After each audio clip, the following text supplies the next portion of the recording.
ஆத்தங்கர ஓரத்துல அரசமர கடியினில மேட போட்டு குந்தி இருக்கும் கணபதி. ஆத்தங்கர ஓரத்துல அரசமர கடியினில மேட போட்டு குந்தி இருக்கும் கணபதி.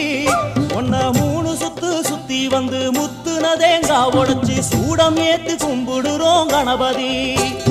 நினைச்சதெல்லாம் நடக்க வேணும் தெய்வமே, உனக்கு பிடிச்சதெல்லாம் கொண்டு வந்தோம் பாரதம் படிச்சவரே. அத்தங்கர ஓரத்துல அரசமர கடியினில மேட போட்டு குந்தி இருக்கும் கணபதி. மேட போட்டு குந்தி இருக்கும் கணபதி.